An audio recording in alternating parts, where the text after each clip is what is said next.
Hello guys, welcome back to my channel. வீடியோக்குள்ளே போகிறதுக்கு முன்னாடி ஒரு முக்கியமான விஷயத்த நான் உங்ககிட்ட ஷேர் பண்ணிக்க விரும்புகிறேன். அது வந்து என்னன்னா, இப்போ நம்மளோட சேனலில் 1 lakh ஃபேமிலி மெம்பர்ஸ் வந்துட்டாங்க.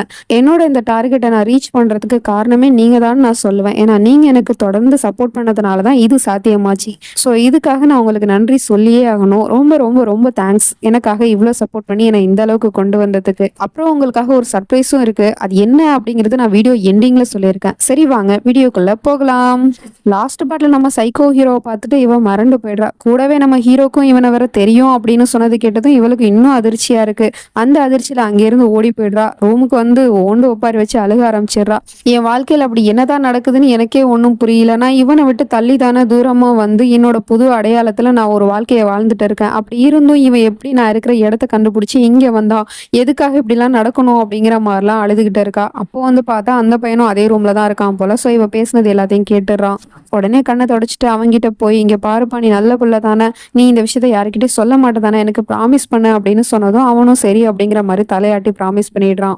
கொஞ்ச நேரம் கழிச்சு அந்த பையலை தூங்க வச்சுட்டு இருக்கும் போது அந்த பையனோட அம்மா அங்க வரா. அவ வந்து இந்த மாதிரி நான் ஹாஸ்பிட்டல் போறேன் சியா, நீ வந்து அந்த பேஷண்ட்டை பாத்துக்கோ அப்படிங்கிற மாதிரி சொல்லிட்டு அவ பொறுப்புல விட்டுட்டு போயிடுறா. இவளுக்கு என்ன சொல்றது எது சொல்றதுன்னு ஒண்ணுமே புரியல. பதில் சொல்றதுக்குள்ள அவ இங்க இருந்து போயிடுறா. சோ அதனால இப்ப வேற வழியே இல்ல, அவ தான் போய் பாத்துக்கிட்டு ஆகணும். அதனால அந்த ரூமை நோக்கி போயிட்டு இருக்கா. அங்க போனா அந்த ரூம்ல அவன் படுத்திருக்கான். பட் உள்ள போறதுக்கு அவளுக்கு தைரியம் இல்ல. அதனால என்ன பண்றான்னா, வெளியே சேர் போட்டு உட்காந்துக்கிட்டு அவனை பாத்துட்டு இருக்கா. கொஞ்ச நேரம் கழிச்சு அங்கேயே உட்காந்து அசந்து தூங்கிடுறா. அப்ப பார்த்தா திடீர்னு ஏதோ ஒரு சத்தம் கேக்குது. இடி இடிக்கிற சத்தம் தான். அந்த சத்தம் கேட்டு இவ பயந்து போய் முழிச்சிடுறா. அதுக்கப்புறம் பார்த்தா ரூமுக்குள்ளயுமே ஏதோ ஒரு சத்தம் கேக்குது. என்ன சத்தமா இருக்கும் அப்படின்னு சொல்லிட்டு இவ பயந்துகிட்டே உள்ள போறா. அங்க போய் அவன்கிட்ட இருந்தா அந்த சத்தம் வந்துச்சா அப்படின்னு சொல்லிட்டு பாக்குறா. ஆனா அவன் நல்லா தூங்கிட்டு இருக்கான். உடனே அந்த இடத்த விட்டு போலான்னு சொல்லிட்டு பார்த்தா அவன் டக்குன்னு கையை பிடிச்சிட்டான். கையை பிடிச்சிட்டு பேபிங்கிற மாதிரி கூப்பிடுறான். உடனே இவளுக்கு பயங்கரமான ஷாக்கா இருக்கு. அவனோட கையை உதறி விட்டுட்டு அங்க இருந்து ஓடி போயிடுறா. வெளியே ஓடி வந்துடுறா வீட்டை விட்டு. நல்ல மழை பெய்யுது, இருந்தாலும் அதெல்லாம் பெருசா கண்டுக்காம அவன்கிட்ட இருந்து எப்படியாவது தப்பிச்சோம் பொழைச்சோம் அப்படிங்கிற மாதிரியே ஓடி வந்துட்டு இருக்கா. ஐயோ, அவன் நம்மளை பார்த்துட்டானே அப்படிங்கிற மாதிரி பயந்து போயிட்டு உட்காந்துட்டு இருக்கா. திரும்ப அவன் பண்ண கொடுமையெல்லாம் கண்ணு முன்னாடி வந்துட்டு போயிட்டு இருக்கு. அப்ப திரும்பவும் நான் அந்த வாழ்க்கைக்குள்ள போயாகணுமா அப்படிங்கிற மாதிரியே உட்காந்து அழுதுட்டு இருக்கா. கொஞ்ச நேரம் கழிச்சு பார்த்தா அந்த டாக்டர் பொண்ணுக்கு ஃபோன் வருது. என்ன சொல்ற நீ அப்படின்னு சொல்லிட்டு உடனே வீட்டுக்கு கிளம்பி போய் பார்த்தா அங்க அந்த பையன் கண்ணு முழிச்சிட்டான் போல. கண்ணை வச்சு எல்லாரையும் மிரட்டிக்கிட்டு, என்னோட ஜான்வி எங்க, அவளை கூப்பிடுங்க அப்படிங்கிற மாதிரி கத்திட்டு இருக்கான். அது மட்டும் இல்லாம அங்க அந்த குட்டி பையன் வேற பக்கத்துல நிக்கிறான்னா அவனை பிடிச்சி வச்சுட்டு தான் மிரட்டிட்டு இருக்கான். அப்ப அந்த டாக்டரும் வந்துடுறா. அவ வந்து பார்த்துட்டு என்ன பண்ற நீ அப்படின்னு சொல்லிட்டு கேட்டா, இங்க பாரு, யாரும் கிட்ட வரக்கூடாது, யாராவது கிட்ட வந்தீங்க அப்படின்னா இவனை நான் சுட்டுருவேன் அப்படிங்கிற மாதிரி மிரட்டிக்கிட்டு இருக்கான். அப்ப நம்ம ஹீரோவும் அந்த இடத்துக்கு வந்துடுறான். என்ன பண்ற நீ, அவனை விடு அப்படின்னு சொன்னா, ஏய் தள்ளி போடா, எனக்கு தேவை என்னோட பொண்டாட்டி, அவளை மட்டும் என்கிட்ட கொடுத்துருங்க, அவ மட்டும் என்கிட்ட வந்துட்டா அப்படின்னா நான் இந்த வீட்டை விட்டே போயிடுவேன், எனக்கு தேவை என்னோட ஜான்வி தான் அப்படிங்கிற மாதிரி சொல்லிட்டு இருக்கான். ஜான்வியா, ஜான்விங்கிற பேர்ல இங்க யாரும் இல்லை அப்படின்னு சொன்னா, இந்த வீட்டுல கூட்டிட்டு வந்து வச்சிருக்கீங்களே ஒரு பொண்ணு, அவ பேரு தான் ஜான்வி, அவ தான் என்னோட பொண்டாட்டி அப்படிங்கிற மாதிரி சொல்லிடுறான். இதை கேட்டதுமே அங்க இருக்கிற எல்லாருக்குமே ஷாக்கா இருக்கு. அதை விட ஷாக்கு நம்ம ஹீரோக்கு தான். அப்பா அவளுக்கு கல்யாணம் ஆயிடுச்சா அப்படிங்கிற மாதிரி முழிச்சிட்டு இருக்கான். அதுக்குள்ள அந்த பயலும், இப்ப நீங்க யாரும் பதில் சொல்ல மாட்டீங்களா, இப்பவே என்ன பண்ற பாரு அப்படின்னு சொல்லிட்டு அந்த பயலை சுட்டு தள்ளிடுறான். அதுக்கப்புறமா தான் தெரியுது இது எல்லாமே கனவு அப்படின்னு. நம்ம ஹீரோயினி இது எல்லாத்தையுமே இமேஜினேஷன் பண்ணி பார்த்திருக்கா போல. ஸோ இதெல்லாம் அவன் நினைச்சு பார்த்துட்டு, என் உயிரை காப்பாத்திக்கிறதுக்காக, என்னோட சுயநலத்துக்காக அவங்களோட உயிர் ஆபத்துல நம்ம விடக்கூடாது. கண்டிப்பா நான் அந்த வீட்டுல இல்லைன்னு தெரிஞ்ச உடனே அந்த வீட்டுல இருக்கிறவங்கள அவன் என்ன வேணாலும் பண்ணுவான், அவன் அப்படி பண்ணக்கூடியவன் தான். இப்ப நான் அவனை பார்த்து பயந்து ஓடிட்டேன் அப்படின்னா அதுதான் நடக்கும். இதை நான் நடக்க விட மாட்டேன். என்னோட பயத்தை நான் ஜெயிக்கிறதுக்காக எனக்கு எத்தனையோ பேர் உதவி பண்ணாங்க. ஆனாலும் நான் என்னோட பயத்தை தூக்கி எறியல. இன்னைக்கு அவனை பார்த்த உடனே நான் இங்கே ஓடி வந்துட்டேன். இன்னைக்கு என்னோட பயத்தை எதிர்த்து நான் தான் போராடி ஆகணும், நான் தான் அவனை ஃபேஸ் பண்ணி ஆகணும் அப்படிங்கிற மாதிரி சொல்லிட்டு திரும்பவும் அந்த வீட்டுக்குள்ள போறா.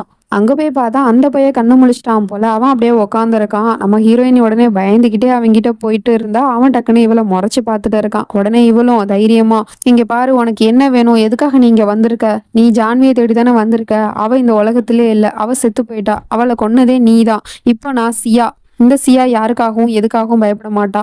அப்புறம் உன்னை பார்த்து எனக்கு எந்த பயமும் கிடையாது, நான் உன் கூட வரமாட்டேன், நீ இங்க இருந்து போயிடு அப்படின்னு சொல்லிட்டு தைரியமா பேசிட்டு இருக்கா. அவன் உடனே டக்குன்னு அங்க இருந்து எழுந்திருச்சு வந்து நம்ம ஹீரோயின் அப்படியே தொடர்றதுக்கு வரான். உடனே இவ பயத்துல அப்படியே கண்ணை மூடிட்டு இருக்கா. அப்ப பார்த்தா அவன் டக்குன்னு மயங்கி விழுந்துடுறான் அதே இடத்துல. அப்படியே அவன் விழுந்த சவுண்டு கேட்டு அந்த அம்மாவும் வந்துடுறாங்க. வந்து பார்த்தா இவன் கீழே விழுந்து கிடக்குறான். இவன் எப்படி கீழே விழுந்து கிடந்தான்? அப்புறம் சியா, நீ இங்க என்ன பண்ற, சரிவா இவனை தூக்குறதுக்கு கொஞ்சம் ஹெல்ப் பண்ணு அப்படின்னு சொன்னதும் இவன் பயந்துகிட்டு வரமாட்டேங்கிறா. உன்கிட்ட தான் சொல்லிட்டு இருக்கேன், வா கொஞ்சம் ஹெல்ப் பண்ணு அப்படின்னு சொன்னதும் நம்ம ஹீரோயினி அதுக்கப்புறமா போய் ஹெல்ப் பண்றா. அவனை தூக்கி மேல படுக்க வச்சாச்சு. இவன் எப்படி கீழே விழுந்தான்? அது சரி, நீ எப்படி இவ்வளவு நனைஞ்சிருக்க அப்படின்னா, வெளியே நீ போனியா இந்த நேரத்துல? வெளியே எவ்வளவு மழை பெய்யுதுன்னு உனக்கு தெரியாத, எதுக்காக இந்த நேரத்துல வெளியே போன அப்படின்னு சொன்னா அவ எதுவுமே பதில் சொல்ல மாட்றா. சரி ஓகே, நீ போய் ட்ரெஸ் சேஞ்ச் பண்ணிக்க போ இல்லாட்டி சளி பிடிச்சிக்கும் அப்படிங்கிற மாதிரி சொல்லிட்டு அவளை அனுப்பி வச்சிடுறாங்க. அதுக்கப்புறம் அவள் ட்ரெஸ் சேஞ்ச் பண்ணிட்டு வந்து பார்த்தா மொத்த குடும்பமும் அங்கதான் இருக்கிறாங்க. பார்த்தா அதுக்கு டாக்டரை வேற வர சொல்லியிருப்பாங்க போல. அவர் வந்து செக்அப் பண்ணிட்டு இருக்காரு. அவனும் கரெக்டா கண்ணையும் முழிக்கிறான். முழிச்ச உடனே நம்ம ஹீரோயினியை தான் பாக்குறான். இவ உடனே பயந்து நடுங்கிட்டு இருக்கா. அவன் கண்ணு முழிச்சதும் அங்க இருக்கிறவங்க எல்லாம் கேக்குறாங்க, யாருப்பா நீ, உன் பேர் என்ன, நீ எங்க இருந்து வர அப்படின்னு சொல்லிட்டு கேட்டா, என் பேரு அப்படிங்கிற மாதிரி முழிச்சிட்டு இருக்கான். இவன் என்ன சொல்ல போறானோ அப்படிங்கிற மாதிரி நம்ம ஹீரோயினி ஒரு பக்கம் முழிச்சிட்டு இருக்கா. என் பேரு என்னன்னு எனக்கு தெரியலையே, நான் மறந்துட்டேன். அப்புறம் நீங்கெல்லாம் யாரு, நான் எப்படி இந்த இடத்துக்கு வந்தேன், யார் நீங்க, அப்புறம் நான் யாரு அப்படிங்கிற மாதிரிலாம் பைத்தியம் மாதிரி பேசிட்டு இருக்கான். அப்படியே கொஞ்ச நேரத்துல அவனுக்கு மயக்கம் வந்துடுது. மயங்கி விழுந்துடுறான். என்ன நடக்குது அப்படிங்கிறது சுத்தி இருக்கிறவங்க யாருக்குமே புரியல. அதுக்கப்புறமா டாக்டர் கீழே எல்லாரையும் கூப்பிட்டு வச்சு சொல்லிட்டு இருக்காரு, அவனுக்கு வந்து மெமரி லாஸ் ஆயிடுச்சுன்னு நினைக்கிறேன், அவன் பேசுறத பார்த்தா அப்படிதான் தெரியுது, பழசெல்லாம் மறந்துட்டான் போல, மற்ற விஷயம் எல்லாமே ஸ்கேன் பண்ணி டெஸ்ட் பண்ணி பார்த்தாதான் தெரியும் அப்படிங்கிற மாதிரி சொல்லிட்டு அவர் அங்கிருந்து போயிடுறாரு. இவங்களுக்கு ஒன்றும் புரியல. நம்ம ஜான்விக்கு இது ஒரு ப்ளஸ் பாயிண்ட் தான். ஏன்னா அவனுக்கு யாரு என்ன அப்படிங்கிறது தெரியல அப்படின்னா நம்ம ஜான்வியுமே தெரியாது தானே. ஸோ அதனால இவளும் பயப்பட தேவையில்ல அப்படிங்கிற மாதிரி யோசிக்கும் போதுதான் இவங்க எல்லாரும் என்ன சொல்றாங்கன்னா, அவன் வந்து பழசெல்லாம் மறந்துட்டான் அப்படிங்கிற பட்சத்துக்கு அவன் யாரு என்னன்னு தெரிஞ்சாதானே அவனை கொண்டு போய் அவன் வீட்டுல விடலாம். இப்ப அவனுக்கே அவன் யாருங்கிறது தெரியாம போயிடுச்சு, மறந்துட்டான் பழசெல்லாம். அதனால அவன் ரெக்கவரி ஆகுற வரைக்கும் இந்த வீட்லயே அவன் இருக்கட்டும், அவன் குணமாகுற வரைக்கும் அவனை பாத்துக்க வேண்டிய பொறுப்பு நம்மளோடது அப்படிங்கிற மாதிரி சொல்லிடுறாங்க. இது கேட்டதும் இவளுக்கு பயங்கரமான ஷாக்கா இருக்கு. இதே வீட்டுல இருப்பானா அப்படிங்கிற மாதிரி பாத்துட்டு இருக்கா. நம்ம ஹீரோ கிட்ட வந்து அன்னிக்காரி பேச வந்து அவன் முந்திக்கிட்டு கேட்கறான், என்னாச்சு, அவன் கண்ணு முழிச்சிட்டானா, அவன் ஏதாவது சொன்னானா அப்படின்னு சொல்லிட்டு கேட்கறான். அவன் எதுவுமே சொல்லல. இன்ஃபேக்ட் அவனோட பேரு கூட அவனுக்கு ஞாபகம் இல்லை. அவன் பழசெல்லாம் மறந்துட்டான், அவனுக்கு மெமரி லாஸ் ஆயிடுச்சு அப்படிங்கிற மாதிரி சொல்லிட்டு இருக்காங்க. அது மட்டும் இல்லாம அவனுக்கு அவன் யாருன்னு தெரியாத வரைக்கும் அவன் இந்த வீட்டுல தான் இருக்கணும் அப்படிங்கிற மாதிரி ஆண்டி சொல்லிட்டாங்க அப்படிங்கிற மாதிரி சொல்லிட்டு அங்க இருந்து போயிடுறா.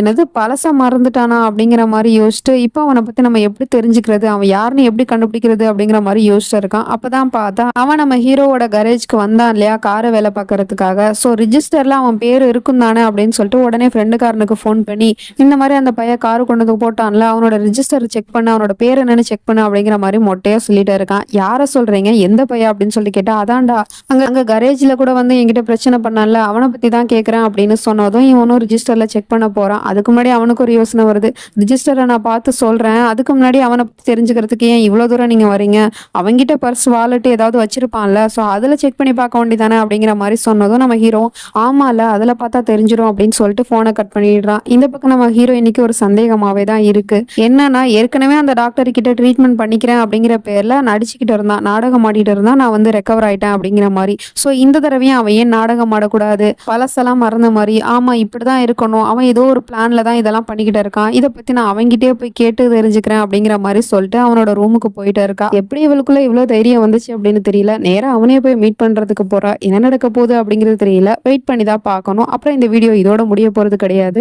இதோட கண்டினியூ பார்ட் கரெக்டா 10 மணிக்கு இன்னொரு வீடியோவா அப்லோட் பண்றேன். மறக்காம எல்லாரும் பாருங்க. எதுக்காக இன்னைக்கு 2 வீடியோ அப்படின்னு சொல்லிட்டு கேட்டீங்கன்னா, எனக்கு இன்னைக்கு 1 lakh சப்ஸ்கிரைபர்ஸ் வந்துச்சு இல்லையா, அதுக்கு காரணம் நீங்க தான். உங்களுக்காக ஏதாவது பண்ணணும் இல்லையா, அதுக்காக தான். ஸோ மறக்காம எல்லாரும் பார்த்து என்ஜாய் பண்ணுங்க. தேங்க்யூ.